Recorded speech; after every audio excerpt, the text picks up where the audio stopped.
Namaste, everyone, and welcome to a brand new episode of Axis of Ideas. We often hear that the relationship between India and Australia is built on the three C's: cricket, curry, and Commonwealth. But my guest today argues that if we only look at the last 70 years of diplomacy, we are missing a story that spans millions of years and thousands of miles. He is a pharmacist and public health professional by trade, but a historian and storyteller by passion. Originally from India and now calling Australia his home, he has spent years unearthing the forgotten threads that bind these two great nations, from the ancient geological shifts of Gondwana land to the shared spiritualities of the indigenous religions. He is the author of the thought-provoking new book called India Australia: Bharat's Legacy of Connection, History and Diaspora. I am very pleased to welcome Mr. Shashi Holla. Right, Shashiji, thank you so much for joining me today. How are you? I am very good. So it's a shiny morning here in Western Australia. Yeah. Mm-hmm. So are you following the Ashes? Have you been or like do you follow cricket in general? Not really, no longer, but I Okay. do come to know about the result. So that's what I follow. Okay. No longer, not on daily basis. No. Shashiji, it's interesting we're having this conversation during this time because in relation to India and Australia, there were some protests a few months back in Australia regarding the immigration quote unquote crisis, and even in India, like there have been some upheavals related to demography, not in India but in the surrounding neighborhood, and so that is also playing a part there because kind of same type of people. So what's your first what's your first thoughts on this? Yeah, it's a very good question. It's a very complex question, and I have many perspectives on this because it's a huge topic. Yes. On hindsight, I always think I am the beneficiary of multicultural policy of Australia. And that's why I have migrated here and become a citizen. And but if I think about my homeland, what is bothering me was that there is an attempt to replace the native population and native traditions by some monotheistic supremacists. Okay, we always oppose as a nationalistic Indian. And in Australia, I'm a beneficiary of multicultural Australia. And it's like coming to a full circle. Now, Australian nationalists are protesting against multicultural Australia because they are afraid the majority culture is going to be replaced by an alien culture, which is antagonistic to Australian values. So I can give a brief historicity of this situation in Australia. You know, Australia is, the modern Australia is a new country. It's just 237-year-old. Out of those 237 years, nearly for 200 years, it was a homogeneous society, it's monochromatic society, Anglo-Celtic or British culture with Christianity at its core, fully a Western civilization, okay? And what happened during 1940s and 50s, most of the non-European countries got decolonized. British Empire, they lost their glory, and Australia was a favorite colony of British. Of course, Australia and India are considered as colony of Britain, but still Australia was having the status of colonizer rather than as a colony. And afterwards, what happened, as you know, Australia was following White Australia policy from 1901. That means no non-European migrant can come and settle in Australia. Right. From 1901, legally and constitutionally. So in 1973, they abolished this policy, keeping in trend with the latest, postmodernism, post-liberalism, post-decolonization. New things have started to come up everywhere. And they are compelled to abolish White Australia policy in 1973. It was done by Australian Prime Minister Gough Whitlam. In 1975, They have criminalized the racial discrimination. And later, Andrew Holt, the prime minister, he's a liberal guy, but the Whitlam was a labor guy. So then again, under Malcolm Fraser, they have adopted multicultural Australia. Okay. So that means politically they were aligned. There was no division in Australia.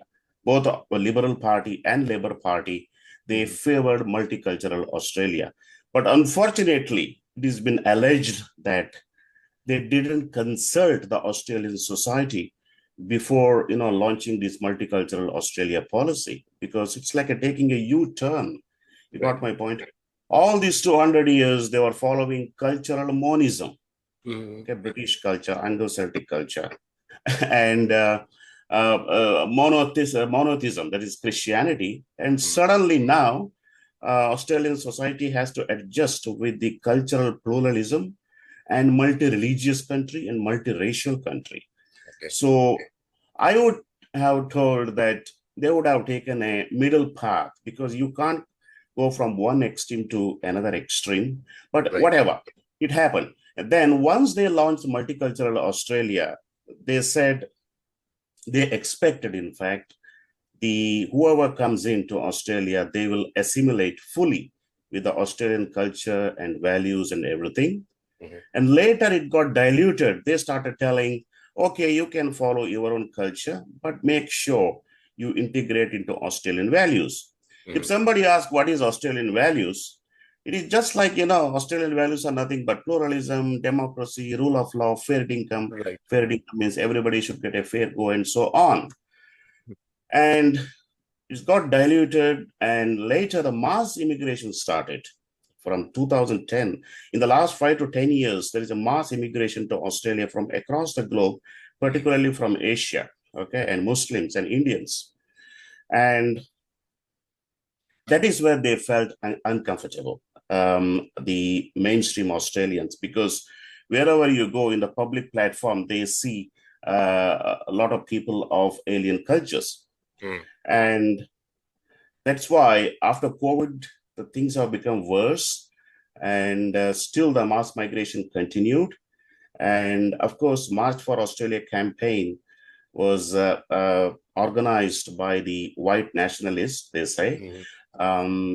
They say the multiculturalism is a threat to Australian identity, but they have targeted, alienated Indians in their campaign, in their promotional literatures and pamphlets, saying that in the last 5 years alone, number of Indians who came to Australia is more than the combined numbers of Greek and Italians in the last 100 years.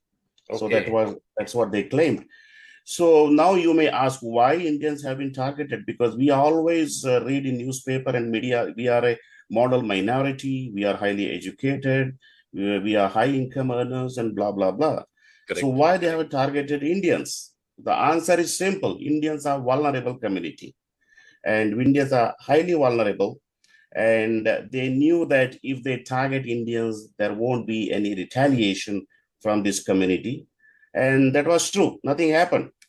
So, yeah, this is the reason. If you ask why Indians are vulnerable, I can answer in my own way. Yes, please. Yeah.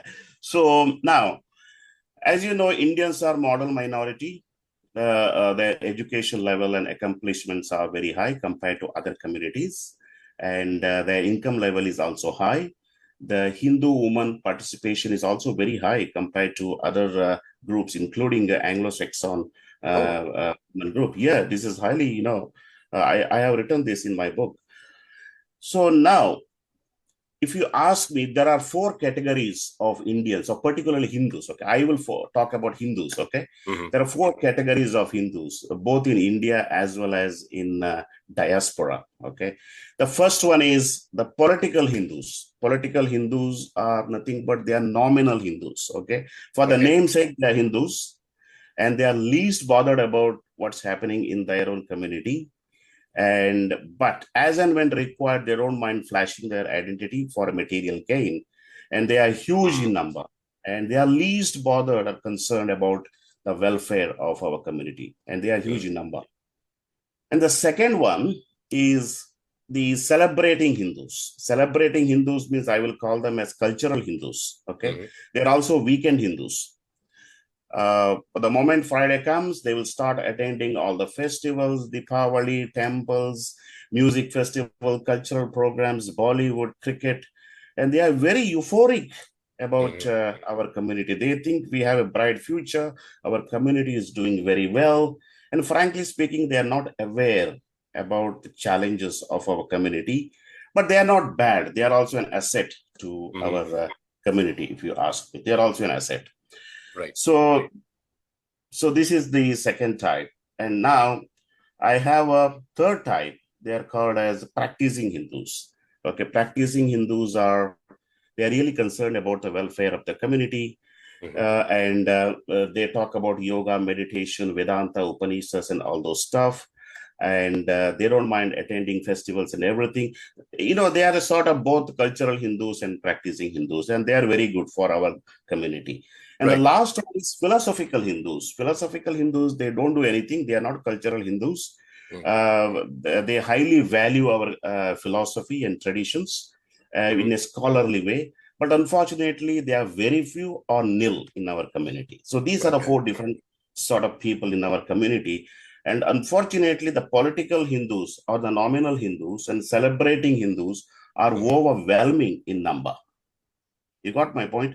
Yes. And hence, whenever something wrong happens, there is no outrage from our community because political Hindus are not bothered. And celebrating Hindus or the weekend Hindus, they don't understand what's going on, or they tend to ignore as if nothing has happened. Practicing Hindus are very less. They don't have any backup.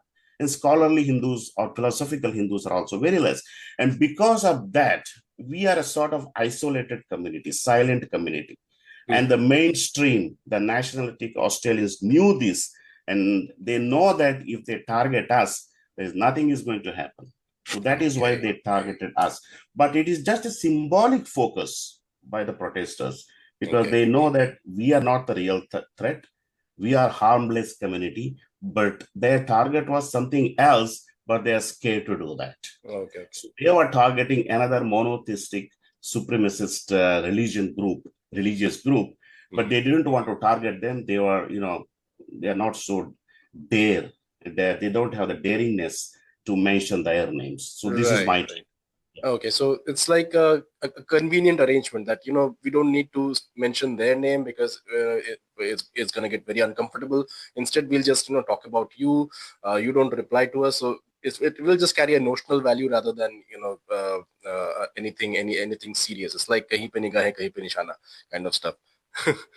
That's correct. That's correct. And I think on the other time I was telling you, the one more thing is that it is out of ignorance too from the mainstream community because we Indians are in the last 5-10 years we are visible very much in the public platforms. Like if you go to airport, your taxi driver could be an Indian. If you go to a local convenience store, an Indian guy is going to help you. And if you go to the local hospital or surgery, you will see the Indian staff. And many of other people, other communities like Middle Easterns, Egyptians, Italians, Pakistanis, Bangladesh, everybody is Indian for them. So the moment they see people of brown complexion or semi-dark complexion, they think they are Indians. They do know how to distinguish Indian, African, Chinese, and Europeans. But Europeans the Indians come under a very large basket because a lot of people look like us. So that is the issue because locals are not keen to ask someone which nationality you belong and all those stuff, but they just imagine and, that's how it happens. It's easier for them to, basket them because that allows them, that allows them the mental space to, not research too deep into this. And they're just all Indians. And I think, Pakistanis and Bangladeshis also benefit from this because they run Indian quote unquote restaurants on Indian identity. Worldwide, not just exactly. Not just in Australia. Correct. So the point that you made about, the visibility of Indians increasing. So it's basically like, because our numbers have increased, because our numbers have also begun to reflect in their, low to middle income groups as well, which is basically, kind of uh, a bread and butter for a lot of people in a society. Now that they're feeling kind of they're pinched by that. That's making it more visible in their eyes. Yeah, I think you're right. That's a very good question. You know why? See, these most of Australian young boys and girls, starting from the age of 15, they start working, whether they are in schools or in Right. uni. Normally, they work, part-time basis, or some people even full-time basis. Here, the culture is different. In India, everybody wants to go to university and get some degree, but in Western countries, it's opposite. Because anybody can do any job here, and it's easy to get a job, and you just need to have a skill, not the degree, not the A4 paper. So now Indian students are coming in very high number from India, and they are competing with the local young boys and girls for these low-end jobs. And as you said, that is their bread and butter. And our Indian students can only aim for low-end jobs because they don't have super skills to find a job in some software company or in a Right. local surgery or in a local hospital. They don't have that skills. So they are giving a lot of competition to local boys and girls. This is one of the things I think you are right there. Yeah. And just to give us statistics, we are around 1 million people, 1 million Indians as per the latest census in Australia. So that means we are the largest groups after English. And as far as religious group is concerned, the Hindus are the third largest religious group in Australia. We are around 700,000 people after Islam. But if the immigration grows like this, probably within the next few years, we will become the second largest group in Australia, surpassing Islam. So that is the projections. But we are behind other religions at least by 10 to 15 years in terms of advocacy, in terms of influence in politics, influence in academia and media. So that's the truth. Yeah. I mean that's a global phenomenon for the diaspora everywhere. Be it the United States, be it even places like Canada and other places. Uh, the Hindu society is kind of behind when it comes to advocating for themselves is concerned. Um, just rolling back a little bit in the points that you made regarding the protests or that we saw recently.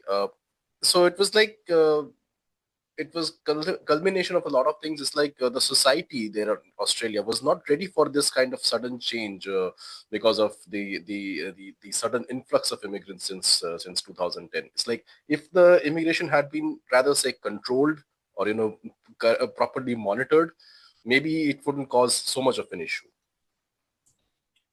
Definitely. And that is what they are demanding for. You see, Australian society is a democratic and pluralistic society. They are not demanding to ban immigration. They are just demanding to ban mass migration. Correct. They are also demanding to have a controlled immigration based on the need of the country. And they have also suggested certain figures, I don't remember. And that's how the number of immigrants should be every year coming into Australia. That means they are quite reasonable in their approach. So mass immigration means, according to them, the government is trying to replace the existing population with an alien population.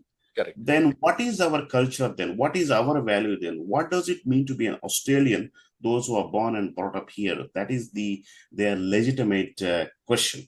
So that's a question.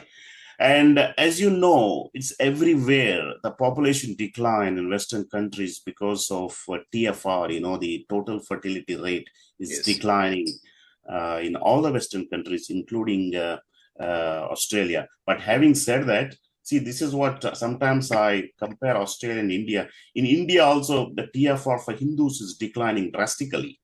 Yes. So we should be worrying about that too, because sometimes it's the societal problems. So nobody told us to decline by ourselves when others are producing. Okay. So Western society is aware of that, but they are saying to do a menial jobs, why we need foreigners, while we can do all those jobs by ourselves. So basically, Australian society is not happy with the mass migration. They want a controlled migration.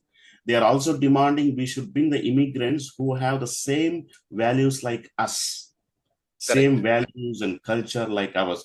Basically, they are demanding, they don't have any problem with European migration. Any Mm, migrant comes from Europe, America, Canada, or whoever has got similar values. I don't mm, think they have any problem if somebody is coming from Singapore. Okay. If somebody correct. is coming from Korea, they don't have any problem. But I do believe, it is my gut feeling, they have a serious problem with the immigrants coming from war-torn countries, Mm, refugees coming in very high numbers, and people who come from a country where there is no democracy and pluralism, and mm, that is where they are afraid of. They are going to destroy Australia. So that mm. is why they are concerned about. If Right. you ask me, are they scared of Indians? They are not scared of Indians. They know we are not dangerous. They know we Mm, are doing very well. But still, sometimes their knowledge about India is very limited, and mm, they tend to otherize Indians. That means we come under others. They are not sure whether we should take these others into our group. They are always thinking and rethinking. They are not mm, sure because whenever they know that particularly our culture is different, religion is different, though they know that it is not dangerous. We are also secular, pluralistic. We are mm, not trying to convert them. But still, the colonial stereotypes still appearing in their mind because of the influence from media and academia. They mm. tends to otherize us. So they are, according to me, they are not sure whether they want to seclude us or not. But so far, I don't see that danger. So Oh, I'm sure they accept Indians in a broader picture. oh, that's interesting. Um, Another point about the White Australian policy, which was basically adopted in 1901. Just intrigued to know about it a little more. As it like, was there any political compulsion at the time to uh, go ahead with this policy, or like what was the underlying situation there at the time? Oh, okay. So now we talked about multicultural Australia and the protests against immigrants just now. Mm, All these current affairs are directly linked to historical events in Australia. And that's why, if you know the history, if you are a student of history, you will realize that today's problems are not at all a new problems. mhm. These problems always existed in the history of Australia. So, according to me, it's just a human instinct and behavior. I can explain it further. Yes, yes. So, Australia was formed in the year 1788, and before that, during 1770s, James Cook navigated Australia and mapped Australian continent. And when the first fleet came from Britain with the convicts and other administrators, the British was thinking to have a separate colony for themselves, the British Hmm. colony. So they wanted to establish a British colony, British Christian Anglo-Celtic, Anglo-Saxon colony in Australia. Okay, they Okay. were very clear. They are very, very clear. But as you know, Australia is a very large continent. It is just not a small, it is even bigger than India in terms of Yeah, area. yeah, yeah. So there was no developments when they came here because the local aboriginals were doing their own things, and they are not bothered about modernizing the land and so on. But Hmm. when these settlers came, the British settlers came, they wanted to develop the land further, and they have faced severe labor shortages because Hmm. this land is full of sand and bush. And of course, they brought all the Europeans and British and everyone, but still they needed labor.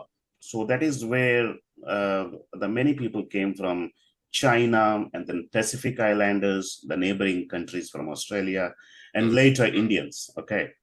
So all these people started coming, and Indians also came in thousands, and they are called as a coolie diaspora.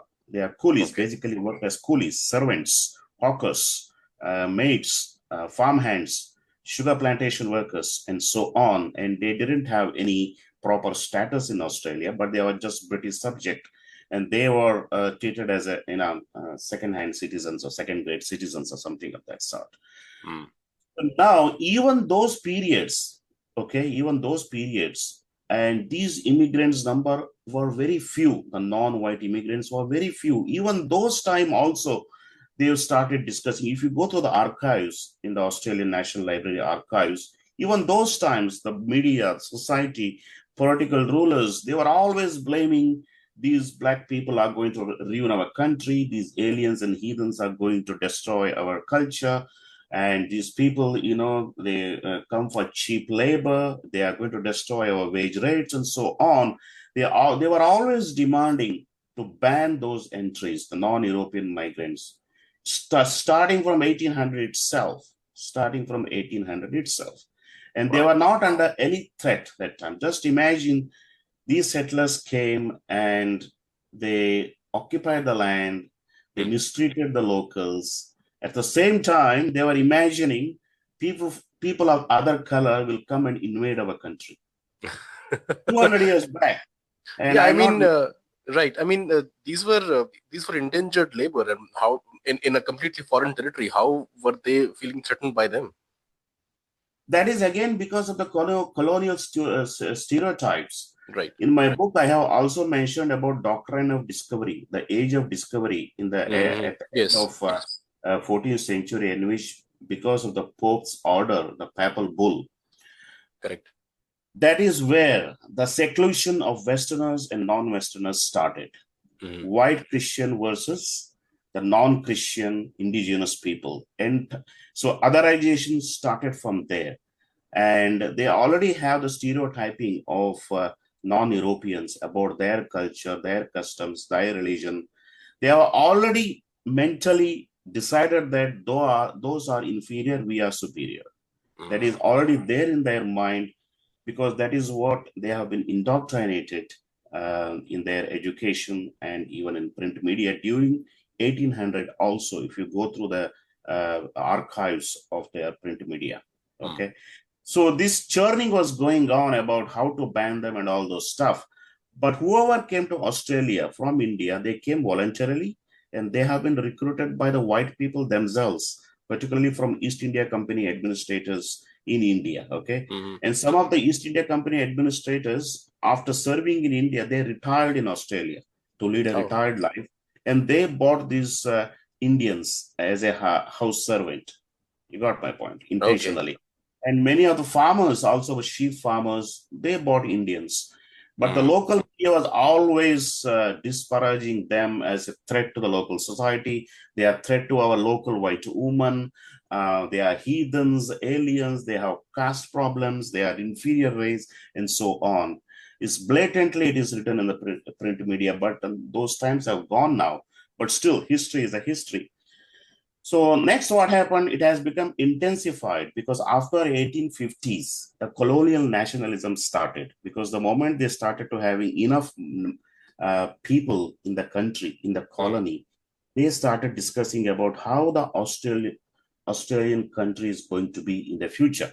Hmm. Okay.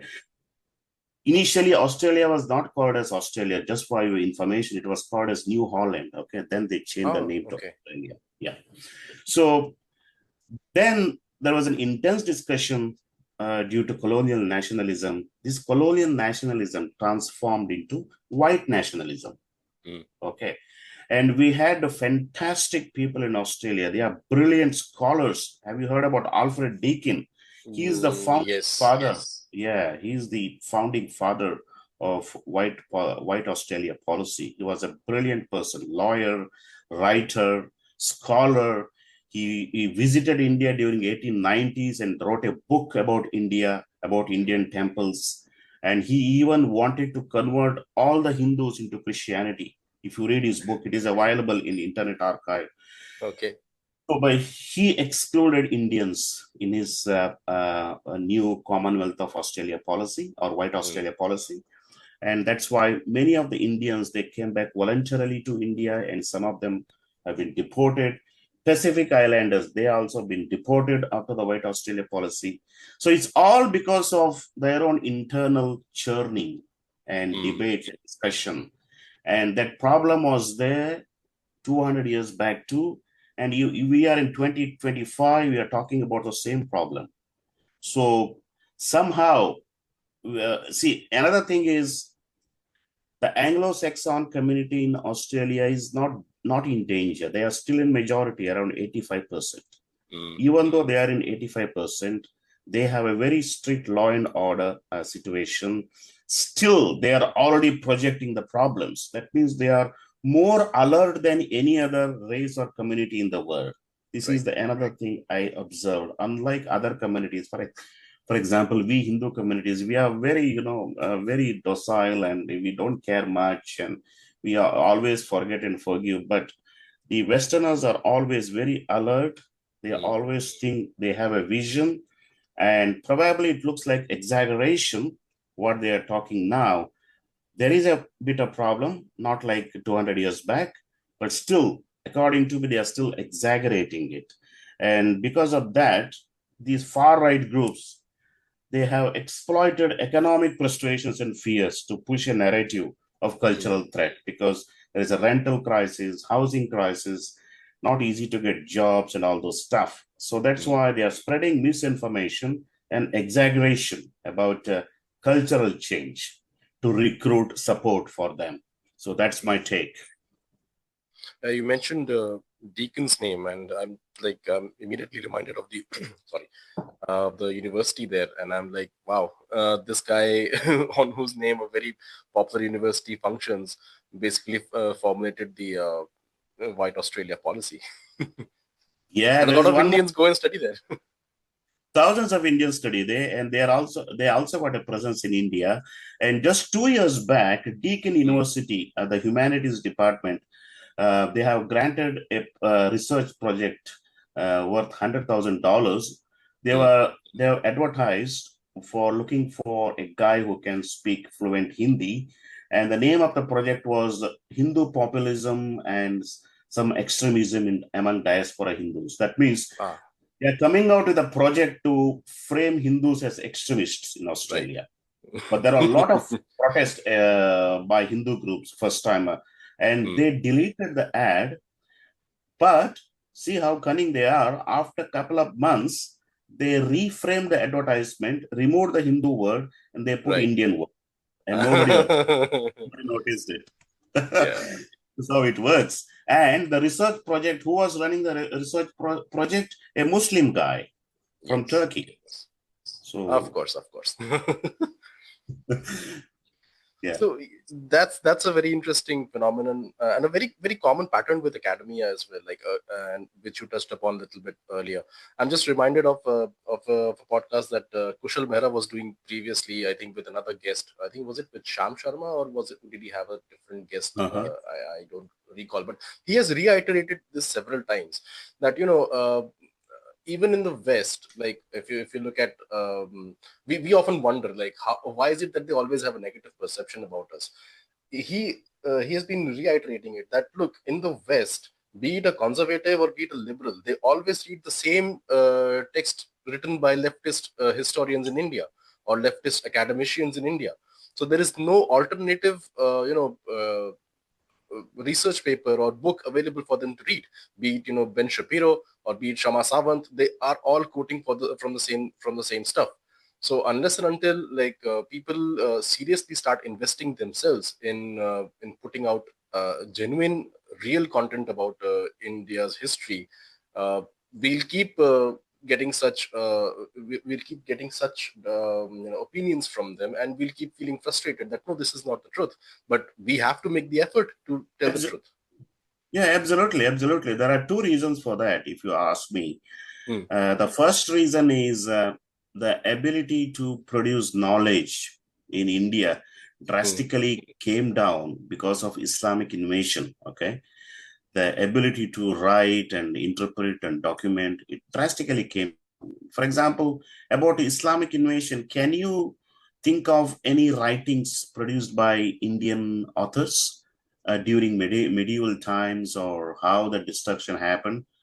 I can't No, remember anything. That's no. number one. So knowledge production reduced after the Islamic invasion, and that is where the European colonization started. Mm. And again, uh, we didn't produce much during the British colonization either, except in the 20th century. People started writing Tilak, Veer Savarkar, Tagore, and all Mm-hmm. those people. Right. But actually, the knowledge production came down drastically. There is nothing from the insider view. So, Mm. what we are thinking, how we are suffering, we hardly get any scholarship written by the insiders. Insiders means us, the colonized people, dominated people. Mm. But we get a lot of scholarship by the dominant people. So who are the dominant people? The colonizers. So the one person who started this scholarship parampara is James Mill. So Mm. he started James Mill parampara. James Mill was working for British East India Company in London office. Okay. He never visited India. He never knew any Indian languages. But by sitting in the London office, he used to receive communications on daily basis from East India Company headquarters from Calcutta.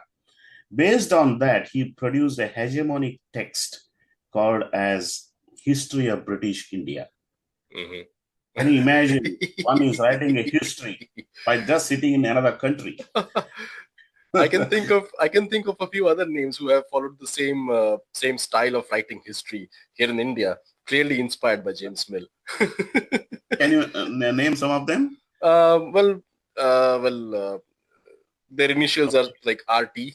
Very, Yeah. very related to a very famous journalist, like to pass Yeah. themselves off as historians, and wrote some very interesting stuff about Ayodhya without even ever visiting there. So, Yeah, there are many. There are many. So yeah. this James Mill, after publishing this book, got a promotion. He became a chief executive officer. He was a brilliant guy. He was a Scottish guy, but very patriotic British. Hmm. Now, why he wrote this book? He had a clear intention. He was a political theorist. He's also known for his utility theory. Okay, if you Google about him, you'll find about a lot of things about him. He's a Okay. famous guy, and he wrote this book to bring reform in Britain. Mm. He was projecting the underbelly of Britain on India. Right. So that time, 200 years back, during 1800, Britain was not as prosperous as now. Mm. There was poverty, corruption, problems in the schools, crime, and so on. And the church was controlling everything.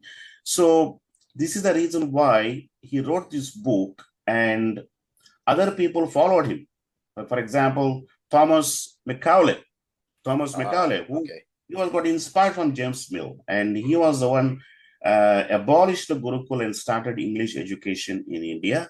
Then Mm-hmm. after Macaulay came Karl Marx. He also never visited India, don't know a single thing about India. Inspired by James Mill, he wrote couple of articles is still available in internet about Mm. Hinduism, and he claimed British are the best colonizers for Indians. That's what Yes. he claims. So now this James Mill wrote Mm. this book, and it became an instant hit, and it was considered as a reference book for East India Company officers deputed in India. They using this book, they trained the officers in Haileybury College in London.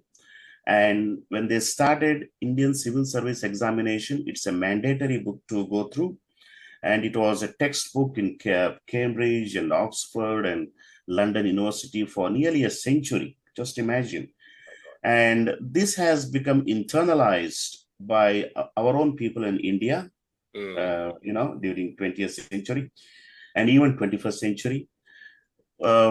In one of the volume, he wrote it in 3 volumes, this particular magnificent work. In one of the volume, exclusively Mm. for hate speech against Hindus. And he claimed Hindus are superstitious, they are cunning, they are wicked, they are slave, they are timid, they are casteist. Then again, he talked about Brahmins, how wicked they are, and how the woman, everything, he wrote everything about all negativities and stereotyping Hindus. And that's the same parampara is still continuing if you go through the Western media.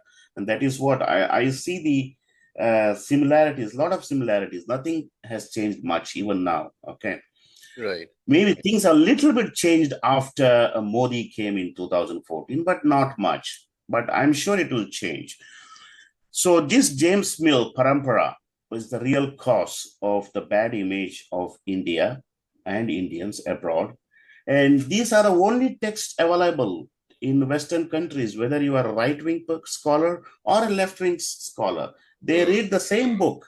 They got nothing else to read.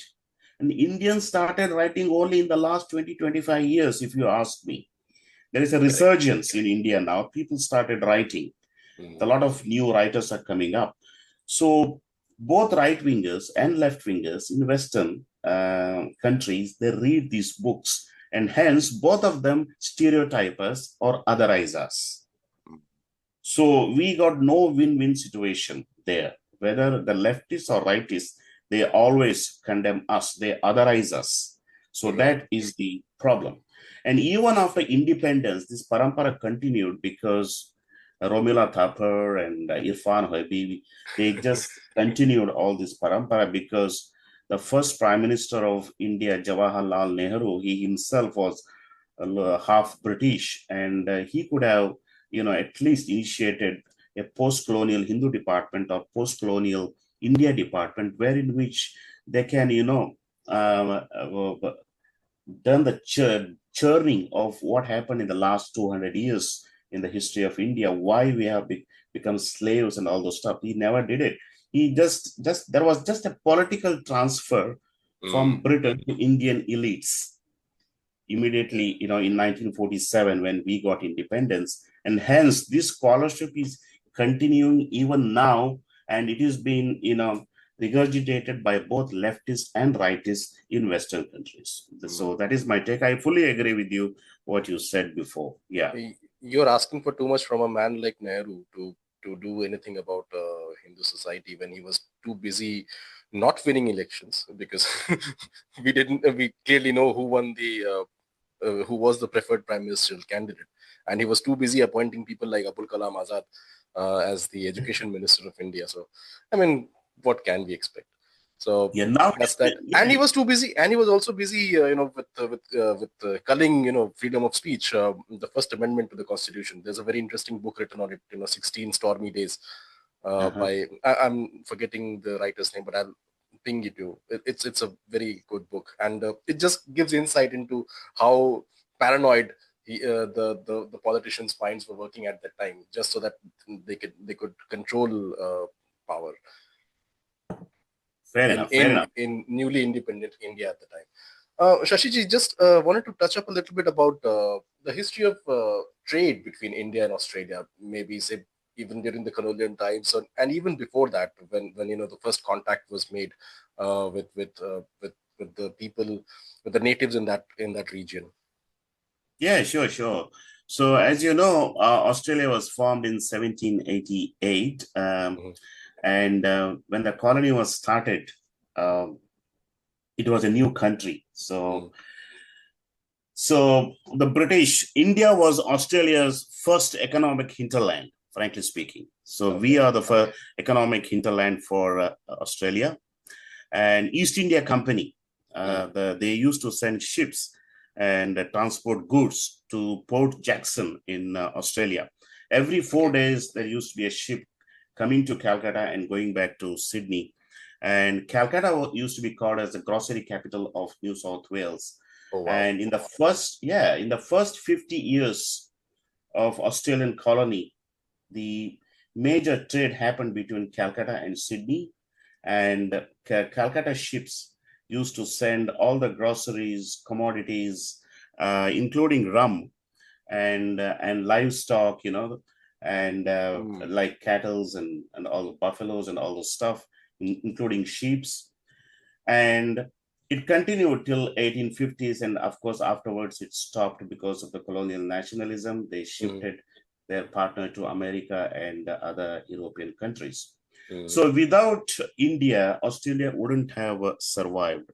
So early Australia was a part of Indian Ocean trading system.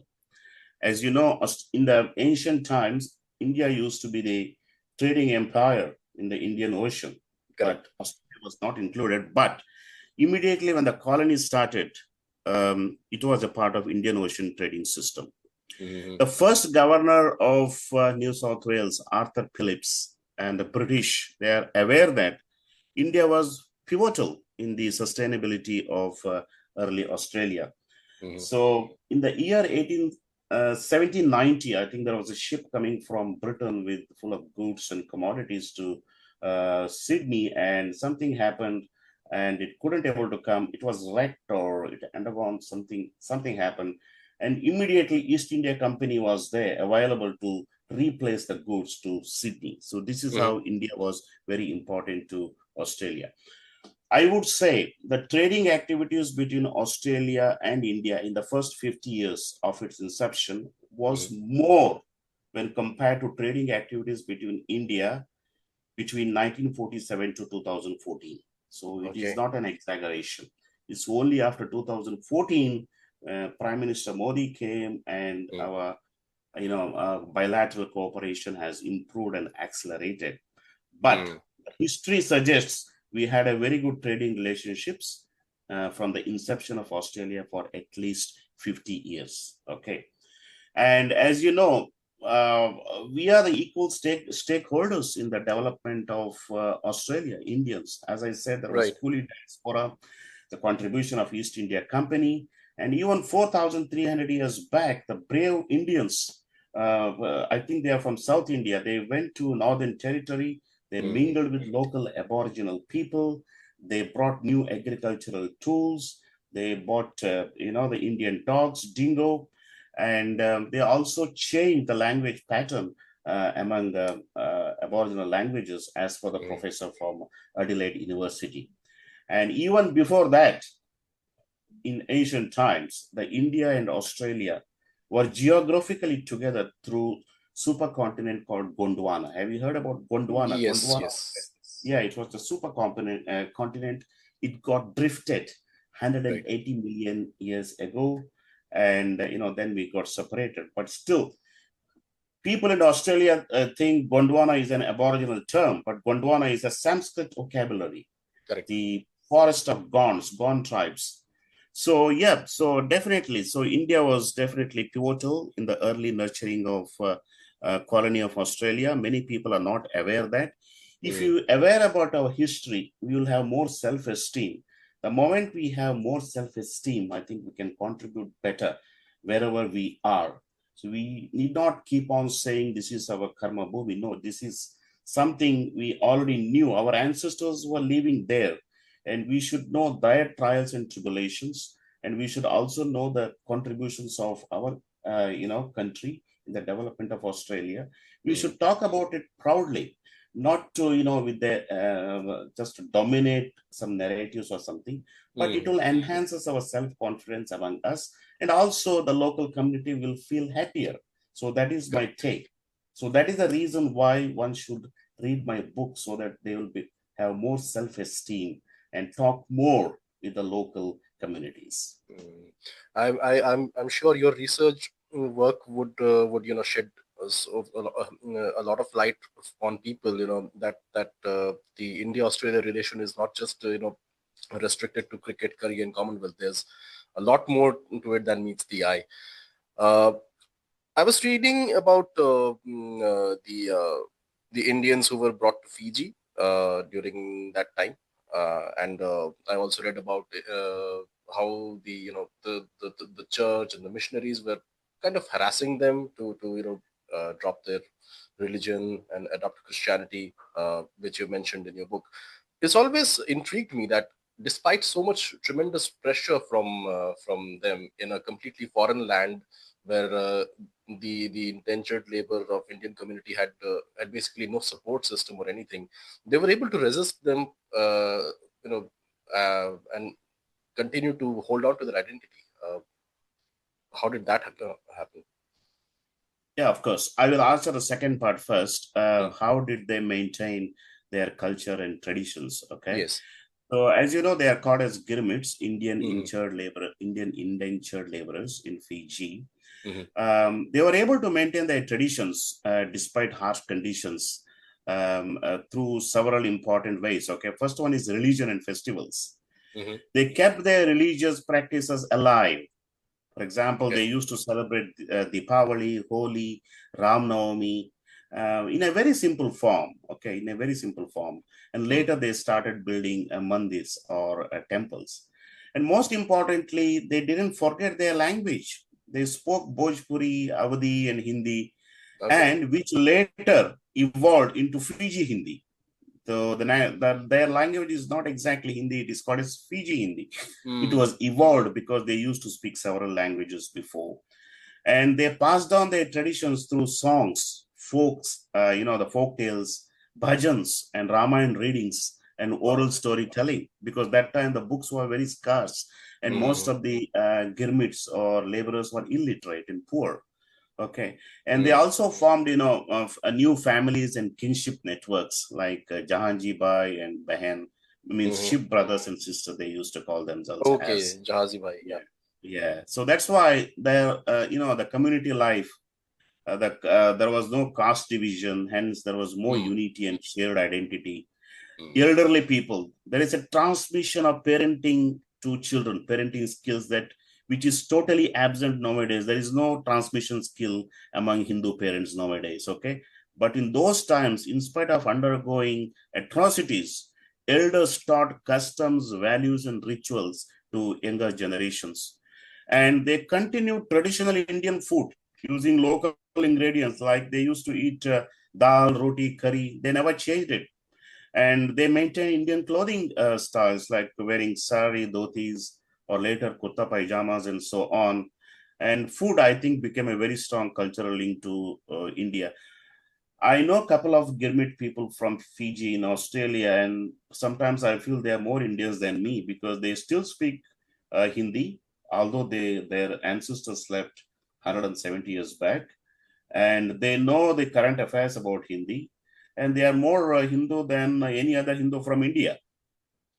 So it is very fascinating. So because of all these reasons, and when initially we started our discussion with what type of so many different types of Hindus, nominal Hindu, political Hindu, celebrating Hindu, and all those stuff, these are practicing Hindus in spite of being poor, illiterate. Every day, they are undergoing atrocities by their supervisors at workplace in a tropical climate. They were practicing Hindus. That is why they preserve their traditions and their culture. That's my answer. So now the first part, how did they go to Fiji all the way from India? So that is because of the axis, evil axis between Australia, Britain, and CSR. So CSR is one of the largest corporation in Australia. Particularly, they are involved in sugar plantations and sugar mills. They were like East India Company, I would say, Australian version of East India Company. And they wanted to expand in Fiji because Fiji was annexed by British in 1874 or 1875. And that is where Fiji government leased the land to CSR to build sugar plantations and mills. And British also uh, come out with a plan along with the indigenous people of Fiji, because indigenous Fijians didn't want to work. Okay, so that means where does the labors come from? And that is where they thought, let's bring labors from India. And they recruited many times, in many occasions, deceitfully, the poor farmers and peasants. Okay, they didn't even know how to read, how to speak, or how to read, or how to write. And that is why these girmits are the corrupted word comes from agreement, because those people didn't know how to pronounce agreement. They call it as girmits, and hence they are called as girmitias. Okay, so they have undergone. They are like slaves in Fiji. They used to get very mere income in a dormitory accommodation. Their dormitory accommodations were called as coolie lines in Fiji. They still exist. And they have undergone a lot of atrocities in Fiji. If you go through girmit.org website, there are a lot of stories, real stories, which has been documented by Fiji Girmitias by themselves. Okay, so this CSR, like East India, they are run in parallel, according to me. That is what I mentioned in my book. East India Company built railway network in India, whereas CSR also did the same thing, but not to benefit the local Fijians, to benefit themselves. East India Company started bringing Christian missionaries from Britain to civilize Indians. That's what they claim. And CSR also bought Methodist missionaries from Australia to convert Koli Hindus, but they were hardly successful. But they tried their best. And CSR used to carry their profits back to Australia, whereas East India Company carried their profits to Britain. So all those things I mentioned in my book in detail. So yeah, this is about Fiji, Gibitias. There are around 30,000 people, the Fijian Indians migrated to Australia. So there are 30,000 of them in Australia currently. Yeah, yeah. So when I was reading about the evangelists attempting to convert the indentured labor when I was reading about it in your book, and it just reminded me of a speech that the former Prime Minister of Singapore, Lee Kuan Yew, was giving. I think was it in the 90s or something, when he basically mentioned it in passing in some other context that he was basically chiding the Christians, for trying to convert everyone everywhere. And he basically gave the example of Fiji, that you look at Indians in Fiji when they were working there. Yeah, I think yeah, they tried their best, but they didn't succeed much in Fiji, the Methodist missionaries from Australia, because as I said, the Fiji Girmitias were deeply rooted. It's very difficult to de-Hinduize them because they practice Hinduism on daily basis or at least on weekly basis, in spite of being poor and illiterate. And they had a community sense because they were all suffering. So I think when you are suffering, you will be united more than when you are, just enjoying life. And just see the contradiction here, or after independence in the last 70 years in India, Christian missionaries had a stunning success in converting Hindus. Stunning success. Just imagine, we are free Indians. There is democracy, there is pluralism. India has given a lot of benefits to poor people in terms of policies. But how come they had a stunning success in converting Hindus, whereas they failed just 100 years back to convert vulnerable Hindus into Christianity? This is really we have to introspect, according to me. Human nature is full of paradoxes. This particular example of once we became free, it became easier for the missionaries to convert us. And then touching on the earlier point about TFR, it's an interesting phenomenon that the more a society progresses, the the fertility rate begins to fall. So again, these are interesting observations, and maybe they will become future case studies as well. Just like your case study on India-Australia relations is is shedding so much new light on our history, and I hope lot more people become aware of this, and our research, our intrigue in this fuels better relations between India and Australia. Before we end this conversation, just one question: have you watched Dhurandhar yet? Yes, of course. I have Okay. watched it when they launched in Australia, I think 2 weeks back. Okay. And yeah, I watched it. I enjoyed it, thoroughly enjoyed it. It's a fantastic movie. Yes. And yeah, you wanted to ask something about it, or you wanted to No, know? just that. Like, how's the general perception? How's the reception of the movie there in Australia among Australian Indians? Just a little bit curious about that. Yeah, it was received very well by the Indian diaspora members. Mm-hmm. Many people have watched it more than once, and Okay. it is still running in the theaters. And I think in 2025, it is one of the most successful Indian movie in Australia. It has, I think it used to be Kantara Chapter 1, but Durandar has already made $2 million already in Australia. Wow. Yeah, Wow. $2 million. But everybody acted very well, actually, in the movie. And it has created euphoria among Indian populace, and also a shocking waves in our neighboring country, because this is the best kind of Purva Paksha. Means they were thinking, how can Indians research and learn about us and make a movie like this? Correct. That is what they were shocked. This is all about research once again. Exactly. Yeah, this is all about research. I have two takeaways, two comments to make about this movie. We all enjoyed this movie. We liked our favorite actors, and we should stop emotionally attaching ourselves to these actors, if you ask me. Correct. No matter how much we like them, because they will move on. Now they are looking for another project. Okay, Yes. This is their livelihood. They will accept anything comes on their way. In the next movie, they may be acting in a very antagonistic way to our emotion, and then we will start condemning them. I think we should not emotionally attach to them. What we should celebrate is celebrate the ideology of the movie. Correct. Celebrate the directors and producers who has the guts to produce movie by spending 300 crores, and that also for a duration of 4 hours. Celebrate them, celebrate the ideology and the directors. That is my first take. Okay. And the second take is watching heroic acts of actors in silver screen. It gives a rush of joy, adrenaline rush. But this joy is little bittersweet, if you ask me, because this movie also certainly reflects how powerless we feel in the real world. Don't you think so?